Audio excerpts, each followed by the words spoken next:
Olá, irmãos, graça e paz, bem-vindo a mais um vídeo desse canal.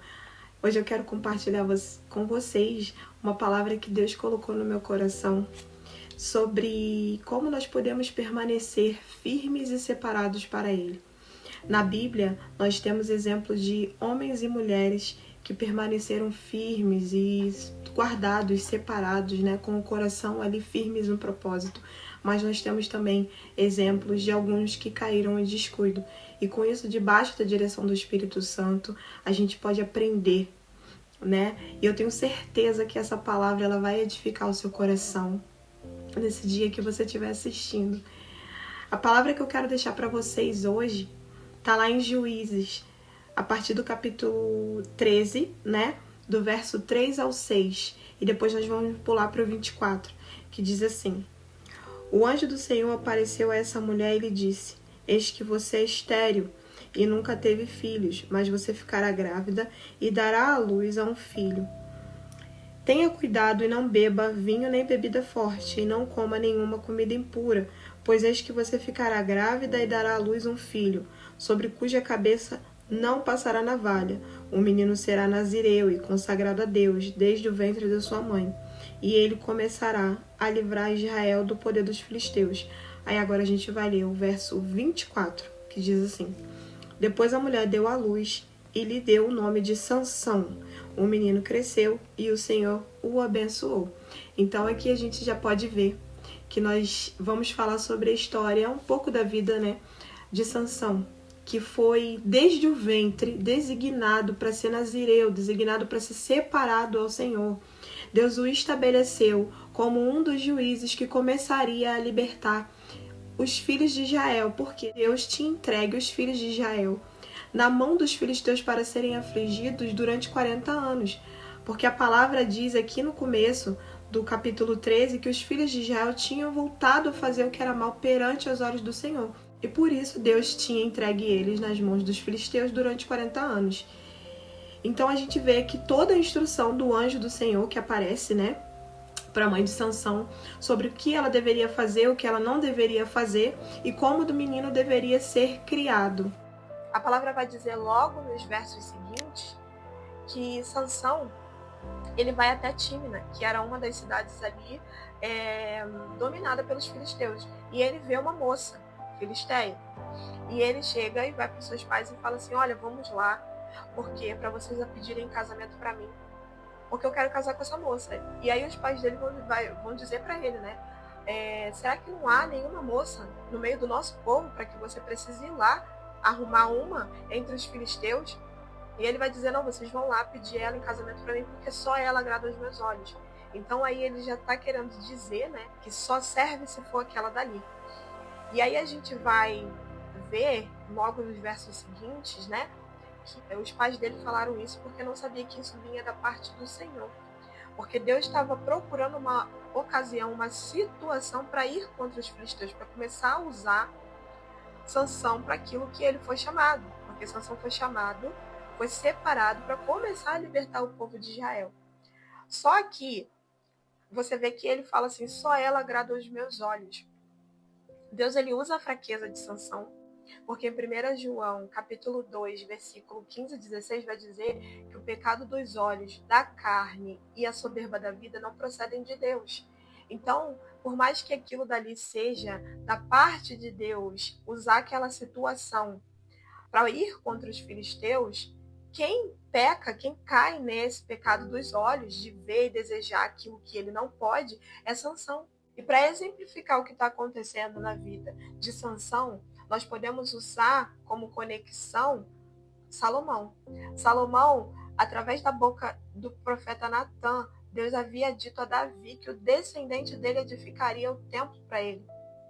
Então Salomão ele já nasce predestinado a edificar o templo para o Senhor.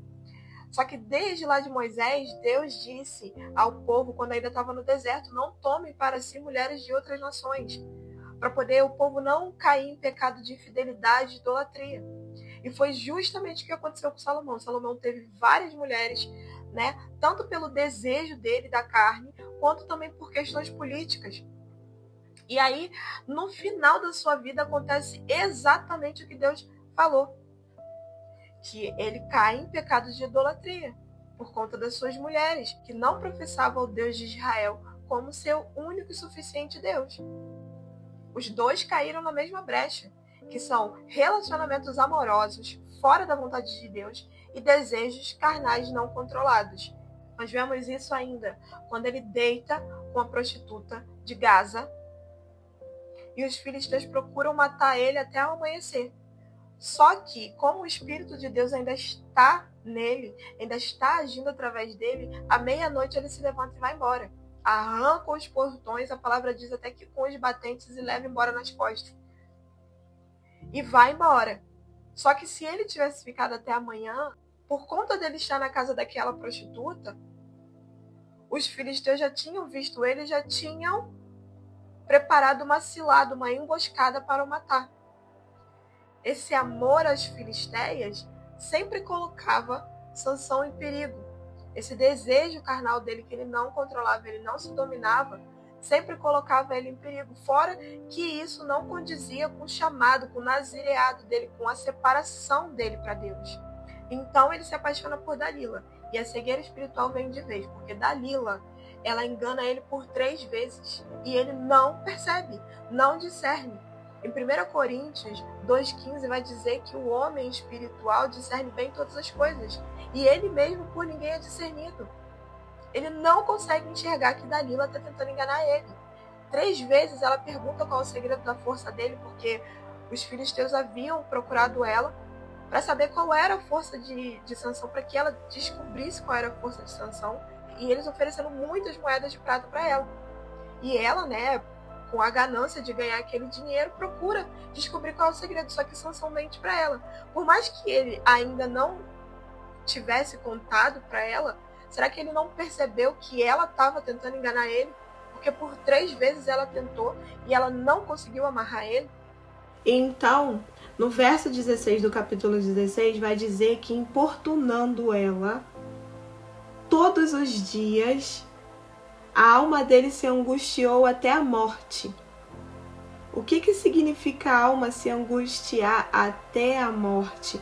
Ele preferiu morrer do que continuar sendo perturbado. Sem perceber o perigo espiritual, ele entregou o seu segredo. Ele preferiu ceder do que resistir. E ali foi a sua queda. O apóstolo Paulo, ele nos ensina que a resistência, a perseverança, ela é uma virtude cristã. Eu queria deixar 2 versículos aqui para vocês, que está em Efésios e em Romanos. Em Efésios 6,13 diz assim: tomai toda a armadura de Deus para que possais resistir no dia mau e, havendo feito tudo, ficar firmes. Em Romanos 5, 3 e 4 diz assim: a tribulação produz perseverança, a perseverança, experiência, e a experiência, esperança. Então, o que Paulo está querendo dizer? Que nós devemos nos fortificar em Deus, para que no dia mau, quando vier a tentação, quando vier a intriga, quando vier os pensamentos, quando vier as setas do inimigo, nós possamos resistir, não cair na tentação, não cair na desobediência. Ele nos ensina que a perseverança produz experiência, e a experiência, ela produz esperança. E qual é essa esperança? Esperança na palavra que Deus liberou sobre a nossa vida. Esperança nas palavras que existem na Bíblia. E qual era a palavra sobre a vida de Sansão? Que ele começaria a libertar o povo de Israel. Ele foi chamado para ser separado, mas ele não cultivou a disciplina da resistência espiritual. Ele se deixou vencer pela insistência, porque ele não tinha domínio próprio e nem perseverança na consagração.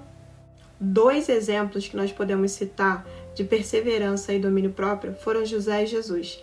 José resistiu todas as investidas da mulher do Potifar, mesmo perdendo tudo, porque ele sabia que se deitar com a mulher de Potifar era pecar contra Deus.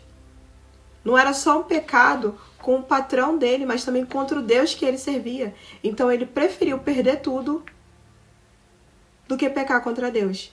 Jesus resistiu a toda a investida do diabo no deserto.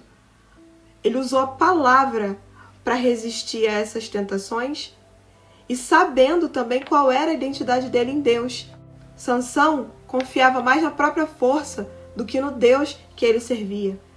No capítulo 16, no verso 20, ele diz assim: sairei ainda como antes e me defenderei. Ele não atribui tudo que ele fazia, todos os feitos dele, a Deus. Ele não via que a força dele vinha de Deus. Ele achava que a força dele vinha dele. E assim, nós aprendemos que nós não devemos nunca atribuir aquilo que nós temos e aquilo que nós fazemos à força do nosso próprio braço. Porque nós não temos nada se do céu não nos for dado. Sansão, ele tinha muita força física, mas fraqueza na alma. A Bíblia também nos dá vários exemplos de pessoas que escolheram permanecer firmes e usaram as armaduras de Deus nos dias maus, assim como Paulo nos ensina lá em Efésios 6. Eu vou citar aqui alguns exemplos para vocês. O primeiro exemplo que eu vou citar aqui para vocês é Jó. Mesmo perdendo tudo, ele escolheu guardar o coração dele. Ele usou a couraça da justiça, que protege o coração. O segundo exemplo é Daniel, que decidiu permanecer na verdade e não se contaminar com os padrões impostos pela Babilônia. Ele usou o cinturão da verdade. O terceiro é Noé, que, crendo em algo que ninguém jamais tinha visto, apagou os dardos inflamados da incredulidade e usou o escudo da fé. O quarto exemplo que eu vou citar aqui é Ana, que mesmo em meio a toda angústia, toda humilhação, ela escolheu não brigar, não revidar. Ela escolheu buscar em Deus, que é o nosso único refúgio e a nossa fortaleza, a paz que excede todo o entendimento. Então ela se guardou e calçou os pés na prontidão do Evangelho da Paz. O quinto exemplo que eu uso aqui é João Batista, que manteve seus pensamentos na esperança da salvação em Cristo e viveu separado no deserto. Ele usou o capacete da salvação. E o sexto e último exemplo que eu trago aqui é Neemias, que usando a palavra de convicção e a firmeza espiritual, resistiu à intimidação dos inimigos. Ele usou a espada do Espírito. Então, através desses exemplos que eu acabei de citar, nós vemos que tem sim como nós vivermos uma vida separados para Deus. Em 2 Pedro, capítulo 1, verso 3, vai dizer que Deus já tem nos dado tudo para que nós vivamos uma vida de santidade a Ele. Porque assim seremos encontrados firmes e inculpáveis no dia do Senhor. E se esse vídeo fez sentido para vocês, eu peço que você clique aqui embaixo no botão de gostei. Dessa forma você indica para o YouTube que o que eu tô falando aqui é edificante e YouTube entrega esse conteúdo para mais pessoas. Compartilha também com um amigo que está precisando ouvir essa mensagem e se inscreve no canal para não perder os próximos vídeos. Até o próximo vídeo. Graça e paz.